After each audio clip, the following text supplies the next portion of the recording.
my culinary career has been all over the place. I've worked in schools, Copenhagen, the Four Seasons in Italy, pizza restaurants in DC. We're at the International Pizza Expo. 1,000 competitors across the entire world. There were 2 that were Black. Welcome to the Heart of Advocacy, where we shine a spotlight on remarkable individuals committed to building a more equitable and just world. I'm Doni. And I'm Ken. We're with The Advocates, a law firm serving the Pacific Northwest. Join us as we explore the inspiring journeys of these heroes who uplift marginalized voices, serve their communities, and break down barriers to create a brighter future for everyone.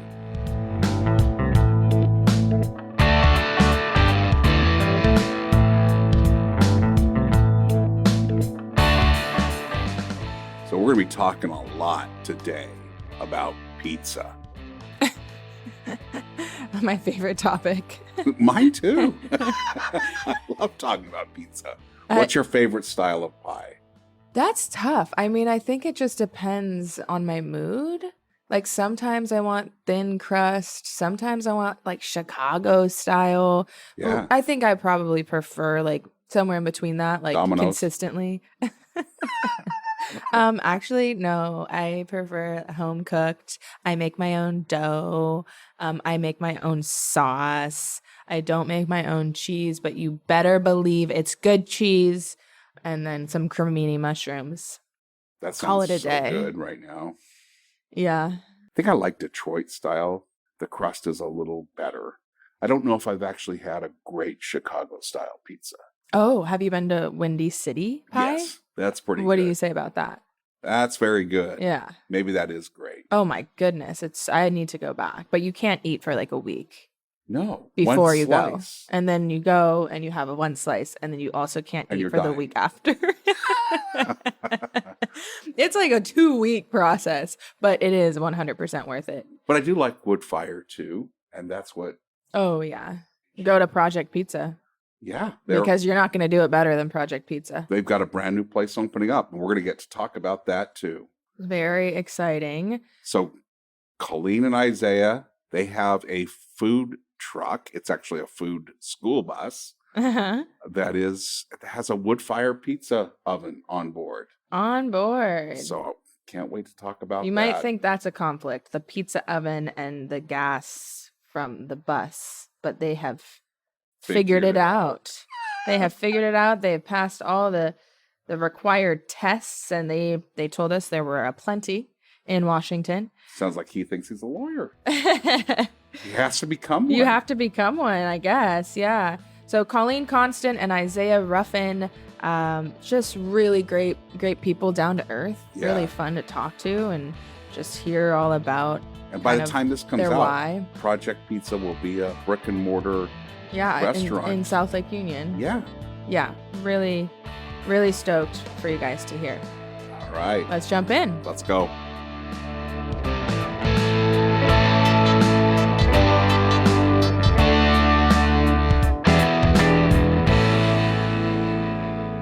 If you could go back and talk to the person you were 20 years ago, what would they think about who you are today?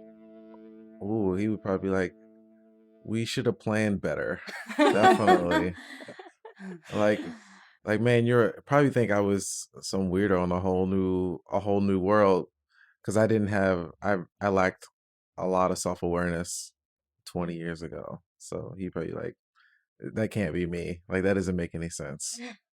So he'd be like, Surprised. I don't think I would even believe it. That's how far I've come, how much I've changed in 20 years. That's a much better answer than I have. Young Colleen would be like, you should have saved more or let go of things sooner. That's probably about it. I was definitely in, 20 years ago, I would have been like, I don't even know. It seems like a long time, but 16. 16. Ugh. Yeah, I probably would have told myself not to go to the college I went to. Why is that? I don't know. I don't necessarily think it's paid off, but that's okay. She went to Columbia. the art Oh. The school. art school, Oh. not So, yeah, the not the the Ivy or whatever. prestigious. Yes. So you went to the better one. Some may say. Yeah.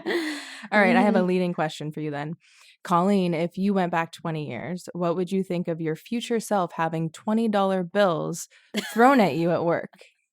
Ooh, I'd be like, why is this happening? Where am I? Yeah. Okay, so that's not something that happens often, or does that happen? Well, it does. Yeah, it did once. Are they physically thrown at you? Yeah. It was physically thrown at you. Crumpled and thrown at Oh. her. Yes. Like, take Because this we don't money. take tips, and they Oh. were not happy with my response, which was we just don't take them. At that time, we had not set up our donation jar, which is what we have now in lieu of tips. It's very easy for me to say, thank you so much. We don't take tips, but we have this donation jar, and it's cash only donations for our nonprofit. At that time, I had nothing to offer other than like, I appreciate it, but we don't take tips. And they literally took a 20 out of their pocket, crumpled it up, and threw it at me. You don't take tips. Tell me about that. Well, tipping promotes all kinds of bad practices. Let's take the person who receives tips. Your chances of being a bad actor go up much higher when you think that the way to make your ends meet or to get that living wage you're striving for is based on the customer's perception of what's going on. So if you have an opportunity to make that better, you're incentivized to do so. An example, somebody gets 10 pizzas and you're like, I'm not going to ring in the drinks. So they're going to see this receipt and be like, oh, I didn't get charged for drinks. Let me give them a fatter tip. Mm. Or there are examples of servers out there who take gift cards they get from work and they keep the cash or not reporting everything, or like, oh, they didn't like this pizza. Can you take it off? But it was a cash sale. So they have all that cash now extra as a tip. Mm. Wow. You go against the mission statement. The mission statement is to greet everybody properly. Be like, actually, these people are bigger tippers. So let me actually give them extra drinks, give them extra service. It even goes more. The racism tends to be more prevalent. Historically, people of color don't tip as high, especially Black people. So like, oh, when Black people come in, a group of them, I know they're not going to tip, so they're definitely getting treated the worst. Or particularly Southeast Asians or Indians, they're definitely notorious for not tipping, so they get worse service. From an employer standpoint, you put that kind of power on the customer and not yourself to improve behavior. So if someone's getting paid by the customer, your chance to correct behavior becomes minimal because they're like, all right, I don't give a fuck what you just said. This person's actually going to pay me. So that happens that way. Most people actually don't tip for better service. They tip based on the appropriate amount of the sale. So if you get if all of us let's go out to a bar right now and got $100 bottle of wine, but we left a 20% tip, they walked away with $20. But let's say we go down the street and we get $1,000 bottle of wine and we tip 20%. Did the service really change? Is the amount of aptitude or capability change? No, just the amount of money you give them. Yeah, that's so interesting. When I learned that you guys don't take tips, I was thinking it was from the employer's standpoint to incentivize employers to pay fair wages. That is, yeah. Which that's one aspect. I'm sure is part of it, but you just kind of blew my mind with all of those other factors that go into it. That makes total sense. It's also very sexist. Yeah, like blonde hair, blue eyed women get tipped higher than anybody on average, Right. regardless of service. Does that mean when you're going out, you tend to choose the places that are more like a European model where you're just the servers are professionals? Yeah. They get paid like professionals. And I mean, and that's the way it love feels that. like it ought to be. Yeah, we target places like that. Like, Optimism Brewing, which they've since sold to Stoop. But beforehand, that was our go-to brewery when we visit. We'd spend hours there because there were no tipping restaurant or establishment. So we tend to spend our dollars there more. And we don't, even if we go to a place that takes tips, we don't tip. Yeah. It's like, no, very, very rarely do people even ask or something like that. But generally it's like if you're worried about recently. if you're worried about how much you're going to get paid, you should take that up to the person employing you, not the people walking in. Isaiah had someone recently follow him out because it wasn't because they were upset, they were confused. They're like, I thought I did a good job. Yeah, or like if somebody asked me like, "Oh, it was great," like I'm gonna leave a great review, Google review, Mm-hmm. mention your name. Does not mean I'm gonna pay anymore. Did you have a favorite meal growing up? And if so, who made it? No. My mom would make Ouch. meatloaf, and it was just something. I hope she doesn't hear this. Sorry, Mom. Mine was probably French onion soup my dad made. So good. Wow. Mm-hmm. Or spaghetti. Like, Yeah, yeah. good old spaghetti. Mm-hmm. What about you? Fried chicken and white rice. Mm. So Who made it? my mom. My mom always like she always shallow fried, double dredge for chicken, always like perfect, spot on. And white rice is fluffy, Mm-hmm. barely sticky. So Any that's sauce? never. No sauce. Like everything Didn't was need it. like everything was perfect. My mom would put like a pat of butter in it to finish. Mm-hmm. So as older, I recognized it, but back then I just thought it was perfectly tender. Yes. The no sauce thing is funny too, because like when I'm a sauce person, like there has to be a sauce with every meal. And that's why I like soup. I'm like, soup is the sauce. Yeah. But Isaiah is not a sauce guy. And like, we don't do sides of anything on our food truck. We don't do ranch. We don't do anything. And people will get like really upset that we don't have ranch. I'm like, we don't do sauces. Won't do no Parmesan, no chili flakes, Nothing. just pizza. The pizzas, Just straight up if you need it pizza. seasoned differently, Mm-hmm. go get it somewhere else. Yeah, like Domino's is a really good deal most of the time. I don't eat Domino's. Is it a but- good deal? No. Well, from a financial standpoint, Sure. being short-sighted, yes, it is. Okay. Oh, that makes- goodness. Yeah, if I was gonna die in a day and I only had $12, I would probably eat something that's not that healthy. Yeah, that makes sense. Well, we were talking about growing up. Who were the influencers, the biggest influencers on who you became as you guys were growing up? This is weird, but I'd probably say myself has been my biggest influence. Like sometimes my objective brain will turn on and I'm trying to like question why I like things or why I don't like things. And it's like my brain, I would say it separates and I'm looking at myself thinking about what I'm thinking and what I'm doing. And I'm like, this don't make sense. So let's change it or let's learn something to be better, to not be here 20 years from now. What am I doing today to make tomorrow better? And use that train of thought. I'm like, damn, I'll be proud of myself. I'll like make something like, man, good job for doing that. And I'll be inspired to do that again or do more or Mm-hmm. push the envelope. I'd probably say my dad. A little bit maybe of both of my parents, but definitely more heavy on the dad side. Just like seeing him go through multiple jobs and getting laid off all the time and just coming home always being like happy no matter what was going on, which as a kid, like you don't know the extent of your parents' challenges when finances and such are involved, but just like always happy, very competitive, wanted to show empathy and emotion, and I definitely absorbed a lot of that. Wow. Yeah, very encouraging all the time. Like Mm-hmm. I had a great childhood. Yeah. The relationship between the two of you, do you do the same thing and just overlap?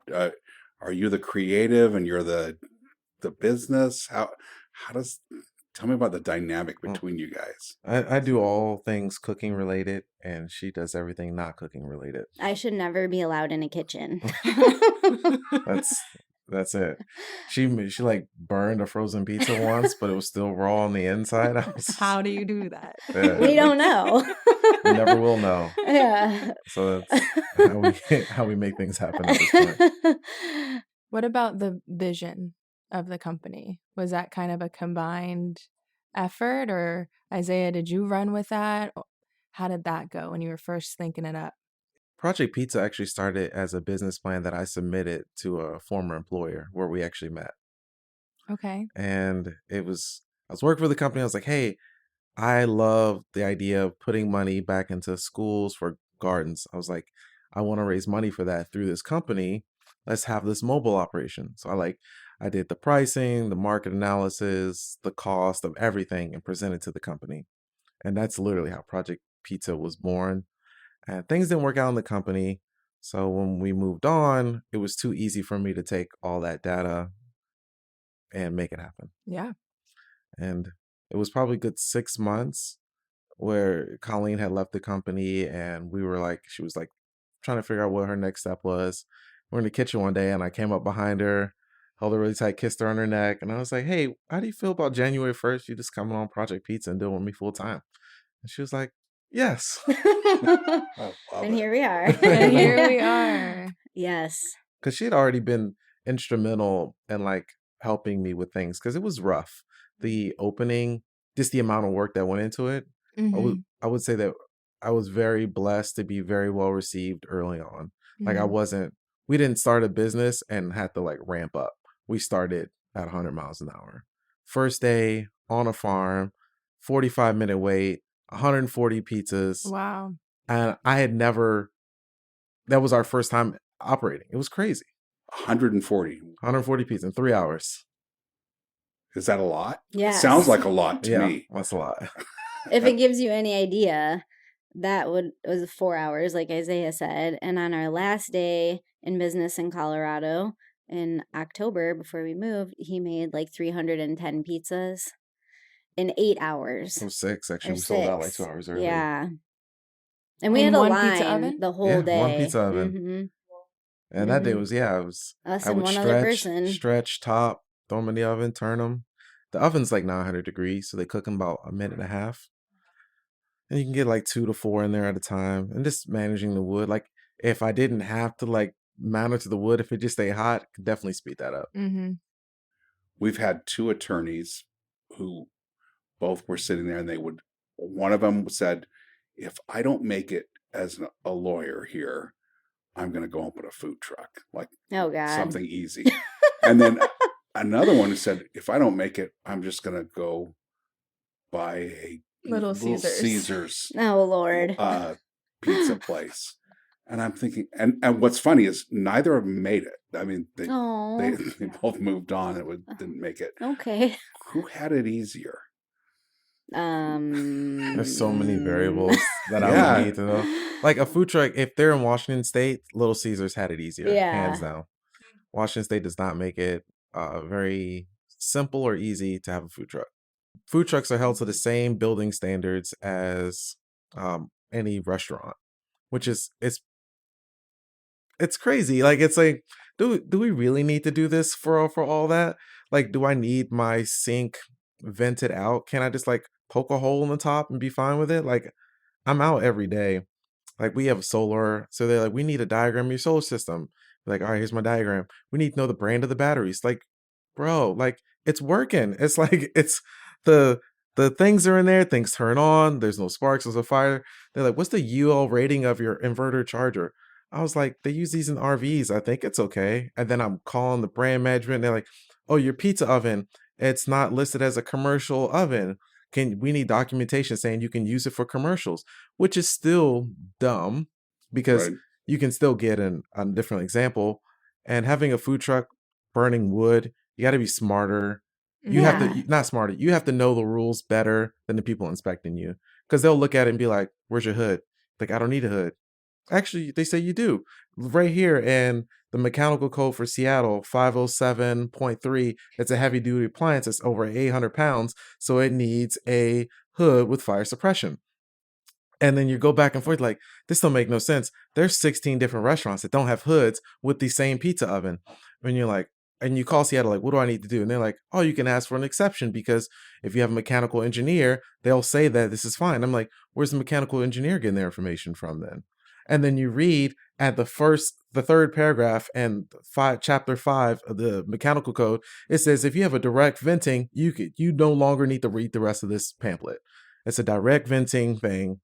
So, yikes. And you're done. It was a lot. But the fact that I had to spend months of being stressed and reading and going on forums to find it, like the inspector, he's already cleared off other trucks with the same setup.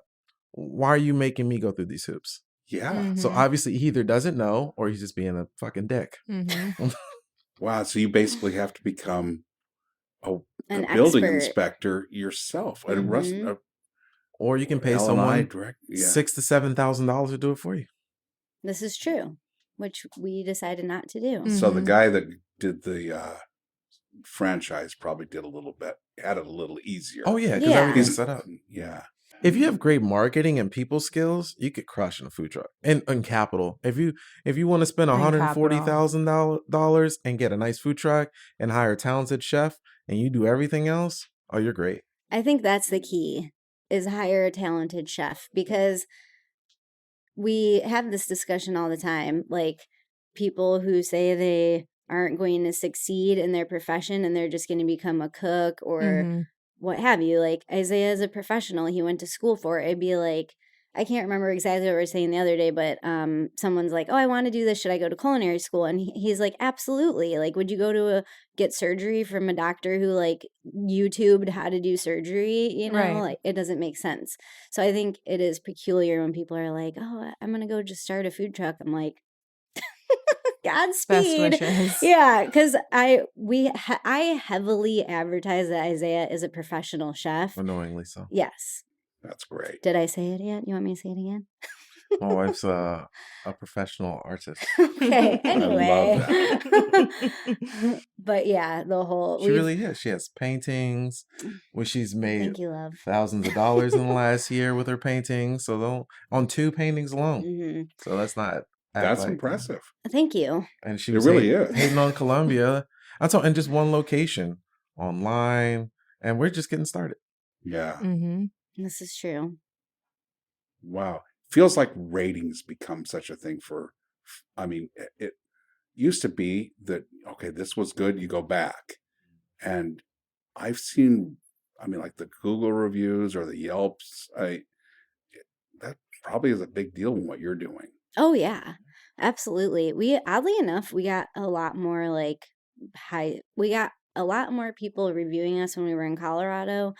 Now not so much, but yeah, like a 1-star will bring you way down. Mhm. And Oh, we yeah. have 2 1-star reviews because Isaiah's driving in the bus. Oh, not even because of the Yeah. pizza. One guy said I cut Actually, him off. Yes. And I was like, bro, the bus doesn't even go 45 miles an hour. So if I cut you off, you're really the bad driver here. Our responses are genuine. And then another person gave us a 1-star review because through some chat thing on Facebook that yeah. Isaiah was a part of, he said that we do not tip, and they found our business. Literally could live Wow. anywhere in the world, we don't know. And well, they lived in Colorado, but they found our business, never had our pizza, know nothing about us other than we And don't gave you a tip, bad and gave review. us a 1-star review. And then I'm a professional troll, though. So I started it, just being funny, and people really try to jump in there. And it got really messy, but it was definitely a blessing. it got very messy. Yeah, there were Like, someone people, told Isaiah they they were hoped he got cancer and died. Yeah. Oh my That's God. a Yeah. little much. People, and that's what we're saying about tipping, is like that was literally the reason that this whole situation happened. Somebody was like, it was a meme by like, oh, everybody hates tipping, but now their favorite restaurants are going out. I was like, my favorite restaurants are thriving. They don't take tipping. Mhm. And I was like, hashtag Chipotle. Right? I'm trolling, right? But they were like, oh, I can't believe this guy in this industry is doing that. Don't go to his business, and we're gonna But gonna put him out of business. This group had 18,000 people in Denver in it, and he like put our business out there like, don't support this business. If anything, you should go there and make sure you don't tip.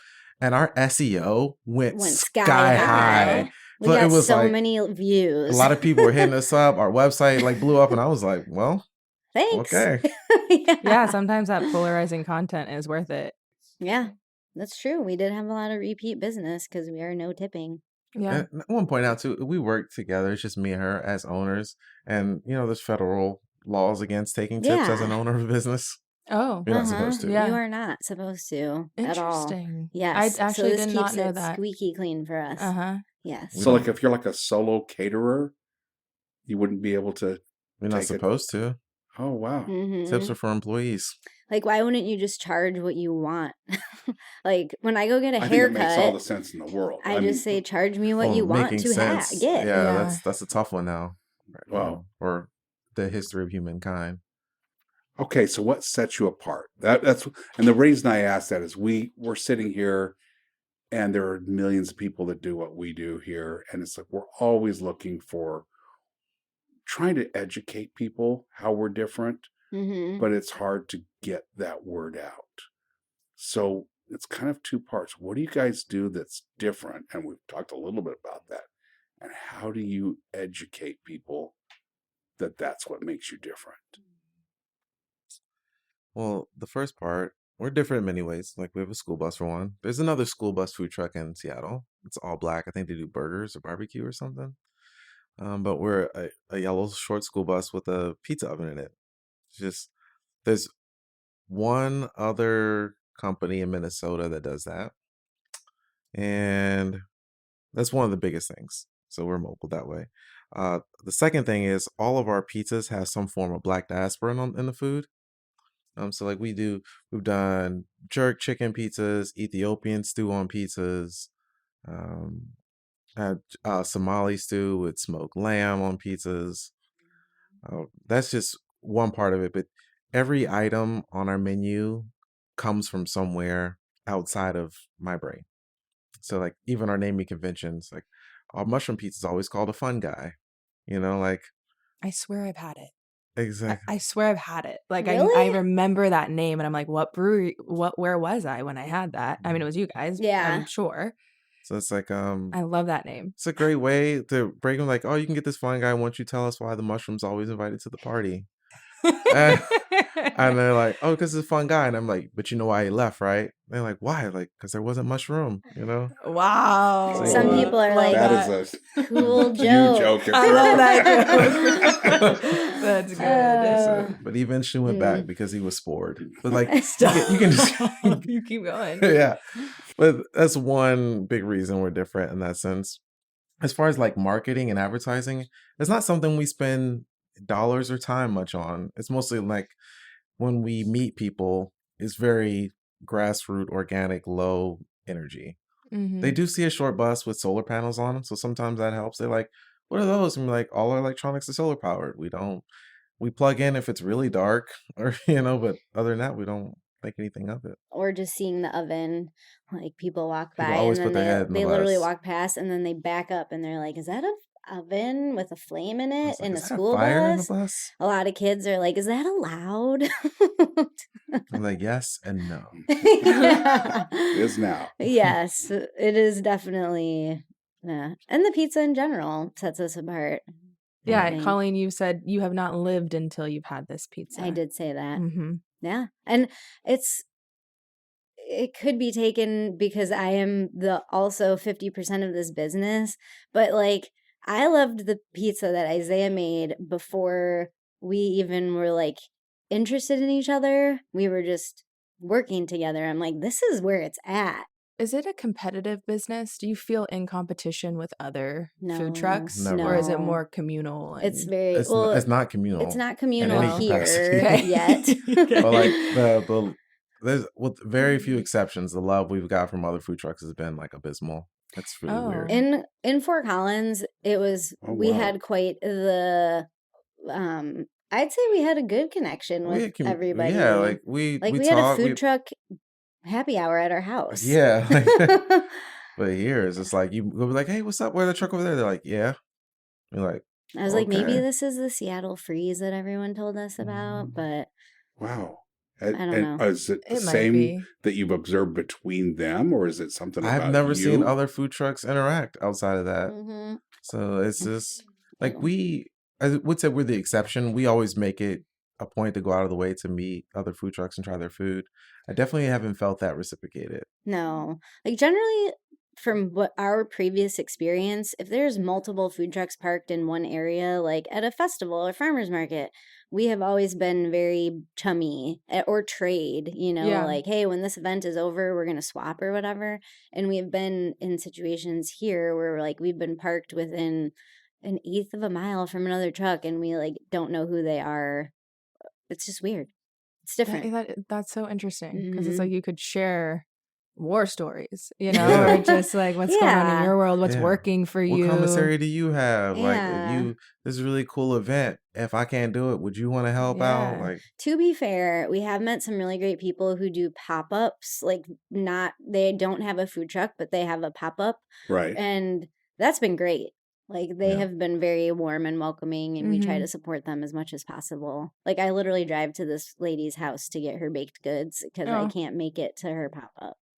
That Yeah. just surprises me so much. I would think that most people who do this would be I don't know why I think that they would generally be cool Mhm. people. Yeah. I did meet one food truck owner. Isaiah wasn't with me, but they had me up on their truck, gave me a tour. We talked for like 45 minutes and that was a one-time experience. Wow. Yeah. That's too bad. Well, that's okay. We didn't come here to be food truck owners. True. We came here to get in a restaurant and food truck go to a nonprofit Mm-hmm. and not worry about the rain or Mechanical issues. yeah, not worried about the bus making a weird noise Mm-hmm. or getting a new suspension because 1,500 pounds on the axle's weird, nothing like that. We have literally been towed to breweries because our bus wouldn't start. And we're like, we have to be there. It's Friday and it's 60 degrees. That's an expensive gas bill. Yeah. Yeah. Yeah. Is the goal a Indeed. brick and mortar? Oh, We yeah. actually got news today Tell us. that we are looking to get a lease. Mhm. Like, we submitted LOI that was accepted today. Mhm. Congratulations. Like, literally, Thank you. probably like an hour or two ago. What? Like, Okay. it's fresh. Yeah. That's awesome. It's a good day. April Yes. 4th, 4/4. Do you know where you're? Yeah, it's in South Lake Union Okay. and 400 Fairview. It's the markets with Harbor Bar and the Oh. rooftop bar there. We're getting one of those little Oh. space. It's small, but it's definitely fits us. Like, we won't need any employees. Just doing pizza, some good wine, and keep it moving. That's great. awesome. Mhm. That's the M bar? M bar? Yeah. bar is Yeah, the rooftop. is the rooftop. Yeah. Yeah. That's a sweet spot. Mhm. Yeah. There's a lot of foot traffic there too. Yeah. We went by randomly. Was it Tuesday for like 4:30, and it was fucking packed. And we were On like, a love that. Tuesday. and we're like, we're gonna be right here. Like, this is gonna be good Yes. Awesome spot. You guys have been in Seattle for how long? since October. Oh. October 12th, 13th, 14th, one of those. 6 months. That's pretty fast then. Yeah. What are you Which gonna do is with the food truck? amazing for Keep us. doing that? Or? Occasionally, maybe Mhm. once or twice a month, if that. We But have private events too that we need to Yeah. cater, weddings, rehearsal dinners. stuff we've already committed to, we'll Parties, keep. yeah. But other than that, it'll be indoors, same Mhm. location. Yeah. We've really been dreaming about like having just a door we walk in every day that isn't a Mhm. school bus door. Wow. Yeah. I'll say it's too bad for those people that didn't get to know you. and Exactly. Learn from how you've Yeah. went from this to there. Yep. Should we talk a little bit about your nonprofit? Sure. How do you view the like the pizza Project Pizza? Actually, it's one and the same. Or are they the same? Are they separate entities? How does the nonprofit and the restaurant fit together? The nonprofit is funded by our food operations, mostly by tips. We used to actually put revenue into it when we Mhm. first started, and it's a different entity. It's called Food Lit Foundation. It is only registered in Colorado because I have not taken the time to register in Washington, but that's happening in the next 9 months. Or not Mhm. 9 months, 90 days. I Okay. give myself, because you can't do it online. You gotta mail it in. I'm just like, really? Snail mail. This is nobody got time for that. Which So means you have to go get stamps. And, exactly, Yes. like, come on now. And It's 2024. yeah, so that funds it, and we've given. I think we're on hook for giving out 3 grants already this year. Yes. Yeah, Yep. We're like wrapping up the third right now, Mhm. which is great. So Yeah. they tie together, and when people get the grant, we bring the bus out. We make pizzas for the classes or the group organization, Pizza party. very Um, cool. and then we keep it moving. Mhm. Mm-hmm. And so tell me more about what the proceeds do. Mm. They literally They- fund school gardens or learning Mhm. gardens. That is Okay. it. They tell us what they're gonna buy with it, and people send us updates, and we give them the money, make them pizza, and that's it. Occasionally we'll go back and see what the progress is, not because it's required, but we've been invited previously, and it's like, oh, here's where this is going to go. And We're always really excited. They're like, oh my Yeah. God, thank you. so that's cool. it's been great. Yes. How are you hoping that those learning gardens help the youth change how they see food, or what kind of impact are you hoping to make on kids? Well, I can give you a whole half a chapter of a dissertation on that one.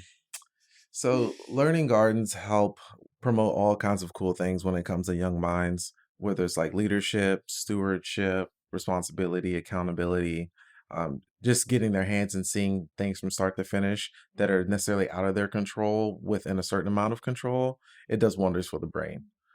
People work together better when they have shared garden spaces. So these are things that food can do that aren't necessarily about the food. Mm-hmm. So that's one of the biggest reasons there. Yeah. And having an idea where your food comes from, what it looks like, the effort it goes through, you gain a different appreciation for it. So when it comes to fixing issues in the future, you already have a background understanding of it, Mm-hmm. of what things taste like, what they can look like. So that's the biggest reason we do it, Mm-hmm. is to arm young minds with the tools to make the changes needed from our failures as adults. Mm. That's awesome. Mhm. Mostly elementary schools. Yes. Okay. We did a middle and high school, and we as even well. did a non-school. There's an organization in Chicago yeah. called The Block, where they take troubled or at-risk youth and they Mm. teach them boxing and like anti-bullying, and they do all kinds of stuff like food literacy stuff. So And they have a garden. they have a and garden now. they Yeah, es- we pay for they, it. Yeah, they Oh, that's awesome. expanded, which was cool. Yeah. That's pretty neat. Mhm. I think that's just really cool. Yeah. To do I've been that. following the owner of that thing on TikTok forever, and he was complaining one day how he hates grants as a nonprofit. He's like, I hate writing, looking for grants and same application. So I just picked up the phone and called them. I was like, hey, I want to give you money. Like, don't even worry about it. And they talked for a while, and that was it. Something useful came out of TikTok. Oh yeah. Can you imagine? Well, it's probably Chinese propaganda for all we know. Oh, that's funny. I want to talk more about the pizza, though. There's a difference between pepperoni and awesome pepperoni. What does that mean? Amazing pepperoni. Amazing. Amazing. Good pepperoni and amazing pepperoni. I would say we use really good pepperoni right now. There's some amazing pepperoni out there, like those artisan makers where you have to buy it by the tube and slice it yourself. Yeah, they're great. They're like, give an example of cost difference. Amazing pepperoni is like $33 to $50 a pound, Okay. whereas really good pepperoni is like $6 a pound, and the shitty pepperoni is like $1 or $2 a pound. Mm.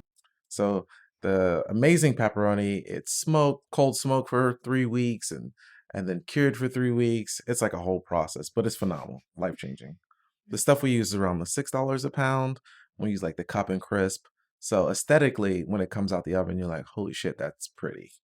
Okay. But the flavor is just good. Somehow it's our number one seller. We don't, at this point in time, I don't have the time or energy or the financial commitment to sell a $22 pepperoni. Yeah. Maybe at the restaurant. Exactly, because we will age our own meat. Yeah, eventually that's Mhm. one of the things in the works. Start making our own pepperoni. Yeah. Random question. I'm just curious. So you said a pound of amazing pepperoni is $30 to $35 a pound. How much pepperoni typically goes on a pizza? Like what weight of pepperoni? That's a good question. I go about 2 to 4 ounces. I go heavy. Okay. Like every bite Yeah, I will saw have that picture. pepperoni. Yeah. Yeah. Looks good. Yeah. Mhm. Looks real good. Definitely don't skip on the toppings. No. Never. Is there loneliness being a Black owner of a pizza place? Yeah. Lonely is a good way to put it, but it almost touches on the feeling of not belonging or like not accepted or not looked at as seriously. And sometimes I catch people catch themselves. They look and they hear about the process and they're like, oh shit, like you are like a pizza maker. You're not just like we're at the International Pizza Expo, 1,000 competitors across the entire world. There were 2 that were Black. Last year there were 5. You know, as awful as that sounds, it doesn't sound surprising. It's not at all. And it's like extremely male dominated. And now that women are coming more into the scene, they're like really ramping up, which is great. But like the minority aspect, like Southeast Asia, Singapore, Cambodia, China, they all have their own international teams, right? And when they would show up, they show up as a unit. And you can see the camaraderie they have there. We don't really have that when it comes to Black pizza makers. And it's tough. Like literally every pizza maker I know who's Black, who has their own place, is opening up a new location this year, except for one person out of the 14 of us. That sounds like success. Yeah. But it's like, a lot. I talked to one of them. She was like, "Oh," because I tried to put together a Black pizza maker team, and she's like, "Hey, I didn't want to do that because I didn't want to bring any attention to myself, extra attention, because some white people feel like when Black people are doing feel like somebody's getting in their territory." Okay. I'm not even joking. So they don't want to deal with it. Like, you guys understand the historical context in the U.S. enough that when there's mostly white people doing it, the moment Black people start doing it, it becomes an issue. Whether it's swimming pools, colleges, pizza making, it's like really getting up there. Fine dining. Mm-hmm. Yeah. So it's like dealing with that initial barrier has been like, Mhm. it's nervous. She was nervous, and I was like, fuck it. I'm the last person you want to troll, because 20-year-old me will still come back. He's still in there. he's still around, actually. The one who went to anger management is the one in front of you. The training before. I mean, so where was that? Where did you? I saw in here that you worked at a Michelin restaurant. I've worked at a few, like from Italy to Copenhagen. Mhm. Copenhagen. Okay. Yeah, and like honestly, for me, like my culinary career has been all over the place. I've worked in schools, Copenhagen, the Four Seasons in Italy, pizza restaurants in DC, in the military, you name it. So that to me feels like, well, of course you'd be doing this. Yeah. Right. When it's all said and done and you look back, I mean, you're sitting there retired and people are talking about what you accomplished. What is it that you're what's the legacy that you're hoping for? I have multiple. I'm hoping that like all the young minds I've been in the presence of, like I help inspire them to do something to fix a problem instead of or stop themselves from making a problem worse. That's a big one. Like to this day, I've had soldiers in the military. I was in the military for a while, and every year or so I get messages like, "Hey man, I really wish I would have listened to you more. You were the best supervisor I ever had." And I'm just like, now you get it? Like, you could have saved us all a lot of headache if you just listened the first time. I don't like to repeat myself. And usually if I'm spending the time and energy to speak, it's important to me. I don't do small talk. That's one. And second is like, I hope that things are better. Like when it's all said and done, like I'm hoping like I'm on my deathbed, like we aren't worrying about hunger or food accessibility or things when it comes to our food system as much. And I'm hoping that I was a catalyst or I supported that somehow. Mine would probably be having like a place of gathering or like community feel throughout. So it's like we keep talking about brick and mortar, and I'm really focusing in on like the people that are coming there and spending their time and getting to know them, just like we do on our food truck, but having that be throughout my lifetime. So whether it's our restaurant or my art studio or our home or one of Isaiah's kids' homes or something like that, just like creating a space where there's gathering and there's happiness despite what might be going on around us, just like a salvation, like today was a really shitty day and I'm going to Project Pizza or I'm going to this place for a pop-up that they're doing, just like creating that gravitational pull where like people know that when we're with them and we're feeding them and we're entertaining, it's going to be a great place. Mhm. Yeah. Wow. Love that. All right. So this show is all about advocating for people making a difference, making a change. Mhm. Who do you think in the community, can be micro, macro, is making a change that maybe isn't getting enough credit or shout out and deserves more? I'm probably saying Derek and Denise of Sing Seattle. Mm-hmm. Yeah, they were one of the biggest reasons we even moved here, because when we went to one of their events, we instantly felt welcomed. Mm-hmm. And like we still chat with them and go to their events for regularly. As far as me, that's who my pick would be. Mm-hmm. I love that. We've made really phenomenal connections through them, like Fancy has we got been fancy through pivotal them. for us. Like, she has plugged us in so many events. Yeah, she's a connector. Yeah, she's great. Amazing person. Yes. We hope you enjoyed today's stories and join us again at The Heart of Advocacy. This episode was edited by Kendall Perkinson and mastered by Guido Bertolini. Produced by Deanna Fong and Taylor DeLine. Storyboard and podcast development by Luke Russell. Follow us on TikTok and Instagram at We Are Advocates. As we wrap up, we'd like to express our heartfelt thanks to you, our listeners, for your continued support and engagement. I'm Doni. And I'm Ken. Together, we are all working to make a world more equitable and just. You've been listening to The Heart of Advocacy. See you next time.